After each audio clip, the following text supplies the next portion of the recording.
માતૃગયા તીર્થ સિદ્ધપુર ખાતે માતૃવંદના ઉત્સવ કાર્યક્રમનો સમાપન સમારોહ યોજાયો। સુપ્રસિદ્ધ ગાયિકા કિંજલ દવેએ શ્રોતાઓને મંત્રમુગ્ધ કર્યા। રાજ્ય સરકાર દ્વારા દર વર્ષે ભારતીય સંસ્કૃતિ અને લોક કલાઓને જીવંત રાખવાના ઉદ્દેશથી સાંસ્કૃતિક કાર્યક્રમ યોજાય છે। ગુજરાત સરકારના રમતગમત, યુવા અને સાંસ્કૃતિક પ્રવૃત્તિઓ વિભાગ ગાંધીનગર તથા જિલ્લા વહીવટીતંત્ર પાટણના સંયુક્ત ઉપક્રમે સિદ્ધપુરમાં આયોજિત 2 દિવસીય માતૃવંદના ઉત્સવ કાર્યક્રમમાં બીજા દિવસે ગુજરાતના સુપ્રસિદ્ધ ગાયિકા કિંજલ દવેનો સાંસ્કૃતિક કાર્યક્રમ અને માતૃવંદના કાર્યક્રમનો સમાપન સમારોહ યોજાયો હતો, જેમાં કિંજલ દવેએ લોકગીત, રાસ, ગરબા અને લોકપ્રિય ગીતોની રમઝટ બોલાવી સિદ્ધપુરવાસીઓને મંત્રમુગ્ધ કર્યા હતા।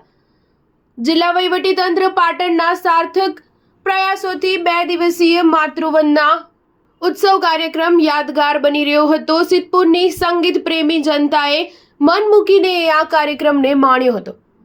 ગણપતિ વંદનાથી શરૂ થયેલ સાંસ્કૃતિક કાર્યક્રમમાં કિંજલ દવેએ રૂડીને રંગીલી, વાલા તારી વાંસળી, કૃષ્ણ ભગવાન, હાલ્યા દ્વારિકા, નાગર નંદજીના લાલ, ફાગણ ફોરમ તો આયો જેવા ગીતો સાથે કાળી કાળી વાદળીમાં વીજળી ઝબૂકે, મારું મન મોર બની થનગટ કરે જેવા વર્ષા ગીતોની રમઝટ બોલાવી સંગીત રસિકોને ડોલાવી દીધા હતા।